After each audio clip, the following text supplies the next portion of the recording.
Tornado Cash, le premier smart contract qui est effectivement attaqué par les States. Hop, je t'interromps 2 secondes pour te dire qu'on a un giveaway avec Crypto Manga Labs, du coup le partenaire NFT de la vidéo, et on va en parler en détail à la fin de la vidéo, mais si ça t'intéresse, pour choper les whitelists, il y a simplement un tweet à retweeter et à liker, voilà, c'est dans la description, on peut continuer avec la vidéo. Bon visionnage. Tornado Cash a été ajouté il n'y a pas si longtemps que ça, il y a moins d'une semaine, à la liste de l'OFAC. L'OFAC c'est quoi? C'est l'Office of Foreign Asset Control. Alors si t'es français comme moi, bah ça doit pas te dire grand chose, mais globalement c'est une liste sur laquelle il y a les gens avec lesquels les personnes qui habitent aux States n'ont absolument pas le droit d'interagir, sinon c'est illégal et ils peuvent avoir des conséquences légales, comme par exemple des amendes de plusieurs millions de dollars ou alors jusqu'à 30 ans de prison. Sur cette liste-là, tu retrouves notamment Cuba, l'Iran, l'Irak, la Corée du Nord et maintenant Tornado Cash. Alors avant de rentrer dans les détails, on va peut-être chercher déjà à comprendre ce que c'est Tornado Cash. L'objectif de Tornado Cash, c'est tout simplement d'anonymiser certaines adresses sur Ethereum et de faire en sorte que les transactions sont privées. Alors tu vas me dire, les transactions sur Ethereum ne sont pas privées, en fait elles sont toutes listées sur la blockchain, il suffit d'aller sur Etherscan et tu peux remonter à la personne qui a fait les transactions. Oui, c'est le cas, mais il y a certaines limites à ça. Pourquoi?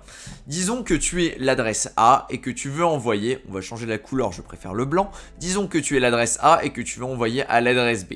Si tu fais une simple transaction, c'est le cas classique et que tu lui envoies un Ethereum, la transaction là, elle est très facile à voir sur Etherscan, il suffit d'aller dessus. Tu regardes l'adresse qui a envoyé, tu peux regarder la transaction, tu peux savoir combien a été envoyé, quand, quelle heure, machin, tu as énormément d'informations dessus.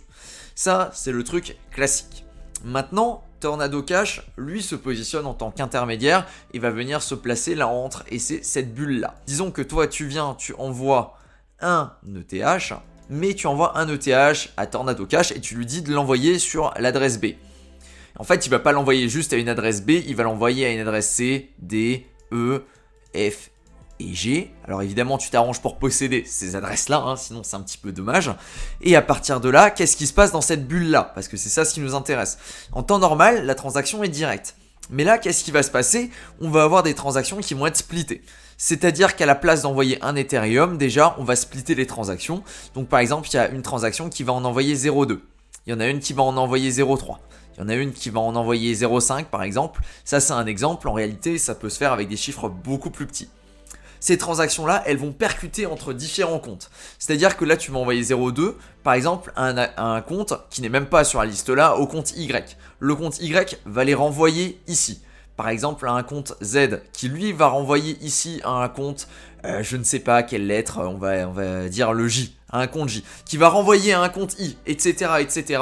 Tout le monde va se renvoyer la balle, on ne sait plus qui c'est qui a fait les transactions parce que ça a été splitté tellement de fois, envoyé tellement de fois, et ça va le faire des centaines de fois que ça devient impossible ou alors très time consuming d'aller chercher qui c'est qui a fait les transactions avant au final d'aller les envoyer sur les wallets qui ont été renseignés. Évidemment, c'est splitté à partir de ce moment-là. Du coup, qu'est-ce qu'il faudra faire? Eh bien, il faudra venir centraliser tout ça vers une adresse et à partir de là, tu as effectivement passé tes fonds de ton adresse A à ton adresse B, si on admet que ça c'est pas l'adresse B de départ. Mais en gros, c'est ça l'idée, c'est de faire tellement de transactions complexes que ça devient beaucoup trop time consuming, que ça prend beaucoup de temps, beaucoup d'énergie d'aller chercher comment ces transactions se sont passées et qu'au final, on n'est même pas sûr que les fonds qui ont transité sont effectivement les fonds initiaux. Parce que dans cette boule-là, dans cette machine qui fait des transactions, il n'y a pas que tes transactions à toi. Il y a des fonds qui sont stockés via Tornado Cash, c'est assez opaque, et en plus de ça, il y a d'autres mecs qui veulent faire d'autres transactions. Il y a le mec par exemple, c'est A2, lui il veut faire la même transaction que toi, avec un petit peu plus de thunes par exemple. C'est exactement pareil, il envoie la transaction, il y a cette machine qui se met en place, qui est plus ou moins aléatoire, qui va faire des transactions entre différents wallets, et c'est ça ce qui va rajouter de la complexité, qui va faire en sorte que ce soit très difficile de traquer, et du coup, on ne peut pas effectivement relier le wallet A au wallet B, simplement parce que les transactions sont beaucoup trop compliquées à relier. Voilà, donc dans l'idée, tu dois te dire à quoi ça sert, quel est l'intérêt. L'intérêt, c'est que très souvent, c'est utilisé soit par des bonhommes qui veulent effectivement qu'il n'y ait pas de traces sur eux. Du coup que, par exemple, si tu as beaucoup de fonds à gérer, que tu n'as pas envie que le gouvernement sache que tu utilises un certain wallet ou ce genre de choses, c'est utilisé dans ce cas de figure-là. C'est également utilisé dans le cas de figure des bonhommes qui veulent blanchir de l'argent. Par exemple, des bonhommes qui ont fait des arnaques au niveau des NFT, au niveau des crypto-monnaies. Ils vont passer par Tornado Cash. Ils vont effectivement avoir une adresse qui est plus ou moins connue comme l'adresse qui a hacké les fonds, et ils vont faire passer dans le smart contract pour que plus personne ne sache à qui sont les fonds. Ils vont ressortir sur une adresse B. L'adresse B est blanchie parce qu'on ne sait pas en fait d'où viennent les fonds et on ne peut pas les associer à l'adresse A qui effectivement aurait pu être blacklistée. Dans l'idée, c'est ça, c'est un outil pour rendre anonymes les transactions qui fait en sorte que la personne qui reçoit l'argent à partir de l'adresse A ne va pas être reliée à l'adresse A. Alors c'est une explication un petit peu rapide qui va pas dans les détails techniques, j'imagine évidemment que c'est beaucoup plus compliqué que ça, mais on va pas rentrer dans les détails là-dedans. Ce qui s'est passé, c'est que ça fonctionne avec un smart contract, et ce smart contract là, il a été évidemment écrit par un bonhomme. Les States ont pris des sanctions contre ce smart contract et surtout contre les personnes qui les ont écrites. Il me semble qu'il y a des équipes qui sont à plusieurs et il s'est passé pas mal de choses. Déjà dans un premier temps, le site a été blacklisté, c'est-à-dire qu'il a été mis sur la liste OFAC comme on en a parlé tout à l'heure. Qu'est-ce qui s'est passé? Ça veut dire que plus personne n'a le droit de faire de business avec le smart contract là, donc avec cette entité là. Cette entité là, c'est le smart contract, c'est le site, c'est plein de choses, il y a toute une liste qui a été donnée, qui a été écrite, et cette liste là, effectivement, elle est valide, elle est sur le site des States, je sais pas si je l'ai dans mon article, il me semble que je l'ai pas dans mon article, et en plus de ça, il y a toutes les adresses Ethereum qui étaient dans cette liste là qui ont été blacklistées. Ces adresses-là, elles avaient au total environ 400 millions. Il suffit de faire la somme, 437 millions. Voilà. Donc toutes ces adresses-là, qui sont des adresses pour la majorité de smart contracts, ce sont les contrats qui étaient utilisés directement pour gérer ces opérations-là un petit peu opaques via Tornado Cash, ont été blacklistés. C'est-à-dire que si quelqu'un va utiliser de l'argent, on sait plus ou moins que cet argent est relié à Tornado Cash et du coup cet argent là peut être bloqué. On va voir par exemple un exemple, et ça c'est arrivé aujourd'hui, du coup on est quand même 5 jours après l'événement. Il y a par exemple Sasal.is, c'est un mec qui est sur Twitter, qui est plutôt connu, qui fait des transactions, qui est spécialisé dans la crypto-monnaie quoi, qui lui a reçu par inadvertance ou alors par volonté d'un quelqu'un qui voulait nuire, des fonds qui étaient liés à Tornado Cash. Et le souci, c'est que maintenant il ne peut plus utiliser AAVE. Alors je te rassure, c'est uniquement l'interface sur AAVE qui n'est plus utilisable, les smart contracts le sont toujours, sachant qu'ils ne peuvent pas être bloqués, c'est impossible au niveau d'AAVE. Mais par contre, le site web peut effectivement décider d'afficher un bloc au niveau du front-end et du coup de faire en sorte que les transactions ne soient pas possibles. Ça veut littéralement dire que son adresse là a été bannie d'AAVE sur le front-end. Alors pas sur le back-end, heureusement ça pourrait poser d'autres problèmes sinon, mais dans l'idée ça commence à être assez dramatique parce qu'il a juste reçu les fonds d'une adresse, il ne connaît même pas l'adresse, c'est juste un mec qui voulait le faire chier, il lui a envoyé des fonds qui étaient bloqués et qui venaient directement de Tornado Cash, parce qu'il y a encore des gens qui ont accès au contrat et qui peuvent faire des choses avec. Plus que ça, il s'est passé autre chose d'assez embêtant, c'est que les States, enfin pas les States directement, mais vu que plus personne n'a le droit d'interagir avec, Circle, la boîte qui est aux States, qui gère l'USDC, a dû ban tous les USDC blacklistés du coup, qui étaient directement en lien avec ces smart contracts là. Ça veut dire que tous ces USDC là ne sont plus utilisables et il y a directement une ligne, enfin une page sur Dune Analytics, tu connais Dune, je t'ai déjà montré comment ça fonctionne, sur Dune Analytics qui fait la liste des adresses qui sont bannies, des sommes qui sont bloquées, etc. Et avec ça en fait, il y a une fonctionnalité qui existe sur le smart contract directement de l'USDC. Cette fonctionnalité c'est le blacklist et les comptes qui sont blacklistés ne peuvent pas utiliser de l'USDC. Donc l'USDC est effectivement banni parce que il peut pas être viré d'une adresse à une autre. Alors c'est loin d'être cool parce qu'on est censé être dans un monde qui est plus ou moins décentralisé via la crypto-monnaie et on se rend compte du jour au lendemain que ça n'est pas le cas. Alors effectivement, les gens qui connaissent ce genre de truc, c'est déjà beaucoup plus compliqué, c'est déjà beaucoup plus deep parce qu'on parle de décentralisation et de smart contract, fonctionnement, etc. Mais ça, c'est quelque chose qui est plus ou moins connu dans le milieu de ceux qui s'intéressent vraiment à la décentralisation. Les smart contracts qui sont USDC ou USDT ont une fonctionnalité qui s'appelle le blacklist et cette fonctionnalité-là peut faire effectivement en sorte que la personne qui possède le token ne puisse absolument plus l'utiliser. Cette fonctionnalité-là existe évidemment sur l'USDC, elle existe également sur l'USDT, même si elle est beaucoup plus utilisée au niveau de l'USDC. Évidemment, je te rassure, mais tout le monde ne peut pas venir et écrire une adresse et bannir en faisant une simple transaction, ça ne marche pas comme ça. Il faut des permissions pour pouvoir le faire et il n'y a qu'une seule adresse qui a la permission de pouvoir effectivement blacklister accepter des projets de ce niveau-là. Ça veut dire que potentiellement, n'importe quels fonds qui sont en USDC sur un compte peuvent être bloqués. Déjà, juste ce constat-là est effarant, et c'est exactement la même chose pour le WBTC, qui est effectivement un ticker qui a également cette fonctionnalité de blacklist, et c'est le cas pour pas mal de choses, c'est-à-dire tout ce qui utilise de l'USDC. Il y a énormément de protocoles de DeFi qui utilisent de l'USDC. Si les states veulent prendre des sanctions contre ces protocoles-là, il suffit de les ajouter à la liste de l'OFAC. L'USDC Circle, la boîte qui gère l'USDC, n'a pas le choix, elle va devoir venir blacklister les protocoles qui sont là derrière, et malheureusement, ça peut avoir des conséquences énormes. Le plus gros projet qui peut être embêté par ça, ce projet-là, c'est le DAI. Le DAI, c'est un stablecoin qui vaut 1$ du coup. Le problème du DAI, c'est qu'il est backé par un certain pourcentage d'USDC. Si du jour au lendemain, le certain pourcentage du SDC qui va venir backer DAI, eh bien il est bloqué, le DAI, il a plus son peg. Impossible, parce qu'il ne peut pas être redeem, parce que les fonds sont bloqués. Tu te rends compte des problèmes que ça peut créer, qui peuvent être très très importants, et ça c'est uniquement pour le DAI. En réalité, il y a plein de problèmes comme ça, il y a plein de crypto-monnaies qui sont plus ou moins adossées sur d'autres, notamment sur le Circle, sur l'USDC, et c'est là qu'on se rend compte à quel point ça peut être pervers ce genre de structure, parce qu'on est bloqué très très facilement.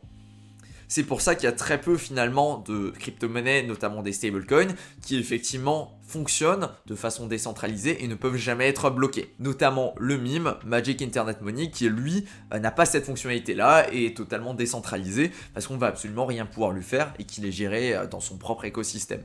Malheureusement, il n'a pas un scope très très gros et pour faire des grosses transactions, ça ne passe absolument pas parce qu'il n'y a pas assez de fonds qui sont gérés via les smart contracts, via les pools de liquidité, etc. Donc ça c'est vraiment la grosse partie sur Tornado Cash et en plus de ça, le bonhomme qui a développé le smart contract, il s'est fait arrêter par la police, ils ont réussi à le retrouver. Le GitHub sur lequel il y avait Tornado Cash, il s'est fait bannir. Le Discord sur lequel il y avait le Tornado Cash, il s'est fait bannir. Et les bonhommes qui vont sur le site peuvent effectivement avoir des soucis et le site en plus de ça est down. Autant te dire qu'ils n'ont pas fait les choses à moitié et qu'ils ont pris ça très très au sérieux. Alors imagine, ça c'est juste un outil de privacy, alors imagine ce qui pourrait se passer sur un Monero ou sur d'autres choses. Vraiment, on est en train de voir, on est en train de se rendre compte que l'infrastructure qu'on utilise à l'heure actuelle n'est pas si décentralisée que ça et qu'effectivement, il y a des soucis, on peut avoir des problèmes et que si du jour au lendemain, ton adresse se fait blacklister parce que tu as interagi avec un certain smart contract ou parce qu'il y a des suspicions pour je ne sais quoi, ton argent peut se faire saisir en simplement une seule transaction. Autant te dire que ça donne pas trop la confiance et que ça fait un petit peu peur pour le futur. Voilà, je fais cette vidéo surtout dans le but d'informer, que tout le monde soit capable de comprendre un petit peu ce qui s'est passé, de la gravité de ce que c'est et des conséquences qu'on peut avoir derrière. Parce que c'est pas exclu que l'année prochaine, ou dans 2 ans, dans 3 ans, ils trouvent que le DAI, du coup les States trouvent que le DAI a pris beaucoup trop d'ampleur et ils décident de le bloquer, tout simplement en enlevant les fonds qui sont gérés en USDC dans le smart contract et en blacklistant cette adresse-là. C'est possible, c'est faisable techniquement et ça aurait des impacts totalement énormes dans tout ce qui se passe au niveau de la DeFi, au niveau des stablecoins qui sont gérés avec de l'USDC et en plus de ça au niveau de toutes les pools de liquidité qui sont gérées avec de l'USDC qui elles aussi auraient des soucis de ce côté-là. Bref, ça aurait un impact mais énorme et c'est quelque chose qui serait techniquement réalisable en simplement une seule transaction. Autant te dire que ça fait froid dans le dos. Maintenant qu'on en a fini avec la partie sérieuse de la vidéo, on va pouvoir parler du partenaire de la vidéo qui n'est autre que CryptoManga Labs. Alors tu le sais, j'ai déjà fait quelques partenariats avec des projets qui sont sur le style manga et celui-là c'est un petit peu dans le même genre mais avec une optique différente sur le twist parce que eux leur idée c'est de se proposer en tant qu'incubateur. Pourquoi incubateur et surtout quelles sont leurs compétences pour pouvoir dire qu'ils sont incubateurs? Eh bien c'est un projet qui a donc pour objectif d'accompagner d'autres projets. Alors, ça fait un petit peu Inception comme ça, mais l'idée c'est que effectivement monter un projet dans le Web3, notamment les projets NFT, ça a l'air extrêmement facile d'un point de vue extérieur, mais pour avoir été dedans et pour avoir baigné dans plusieurs projets, je peux te garantir que c'est loin d'être aussi simple que ça en a l'air. Si tu as des questions, n'hésite pas, tu peux passer sur le Discord, on peut en discuter, ou si tu as des projets que tu veux monter, mais vraiment c'est loin d'être très très simple de monter un projet. Voilà, donc partant de ce constat-là, on sait qu'il y a pas mal de gens qui sont des artistes, qui ont des compétences pour faire des jolis dessins, pour raconter des histoires et qui voudraient lancer des projets NFT, mais malheureusement ils ne vont pas avoir les compétences techniques pour faire le smart contract, ils ne vont pas avoir les personnes à qui aller parler pour pouvoir faire le marketing, parce que malheureusement finalement on est à une époque là où ça ne marche plus de simplement avoir des beaux dessins, il faut véritablement avoir une équipe marketing derrière, il faut avoir de la communication, il faut être capable de partager ses idées et d'exprimer ça de façon claire et compréhensible, ce qui n'est pas forcément facile pour pour quelqu'un qui débarque dans le game et qui est simplement un artiste, qui va pas vraiment avoir toutes ses touches avec tout ce qui est le Web3, etc.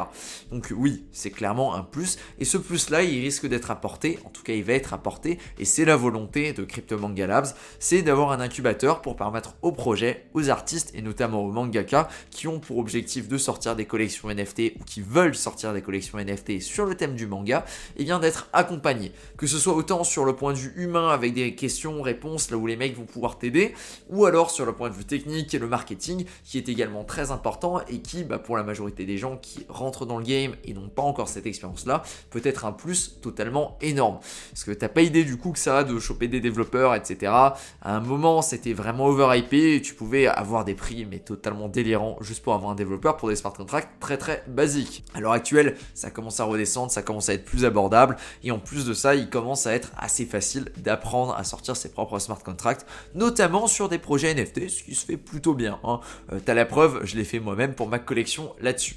Donc comment ça se positionne? Ils ont 4444 NFT avec un prix de 2 Solana, donc environ 90 $ à l'heure actuelle. Et l'idée, ça va être que les personnes qui possèdent des NFT chez eux vont effectivement faire partie d'une DAO. Cette DAO-là va pouvoir voter pour sélectionner les projets qui vont être accompagnés. Ces projets-là, en fait, en étant accompagnés, il va y avoir une contrepartie pour eux. Ça va être qu'ils vont devoir dédier des whitelists ou alors des NFT en fonction des deals qui seront négociés avec le projet CryptoManga Labs, et du coup ces NFT là seront redistribués directement aux personnes qui possèdent des CryptoManga Labs. L'idée, c'est donc de faire partie d'une DAO. En plus de cette DAO là, tu vas pouvoir voter directement pour les projets les plus intéressants, pour les projets pour lesquels tu vas avoir une chance de détenir des whitelists à terme, parce qu'il y aura effectivement des partenariats grâce à ça. L'idée, c'est vraiment de créer une énorme communauté autour du manga sur la blockchain Solana, et c'est vraiment ça ce qu'ils ont envie de développer avec ce projet-là. Au niveau de l'équipe, ce sont des personnes qui ont déjà monté des projets d'accompagnement, notamment Paul, qui est le CEO du projet, enfin le founder plutôt, et Paul, lui, ses capacités, en fait, c'est simplement que c'est le fondateur de Scale Up, qui est un accompagnateur, et ils ont déjà accompagné jusqu'à 30 projets NFT. Il y a même son LinkedIn et tout qui est linké, du coup de ce côté-là, je me fais pas de soucis, et on a déjà travaillé avec Paul, notamment sur une autre vidéo, donc de ce côté-là, c'est plutôt clean. Voilà pour la présentation du projet. Je te mets évidemment tout ça en lien, et si ça t'intéresse, je t'invite à aller checker leur Twitter ainsi que leur Discord, parce qu'ils sont vraiment très actifs sur le Discord. Voilà, sur ce, je te dis à plus pour une prochaine vidéo. Ciao!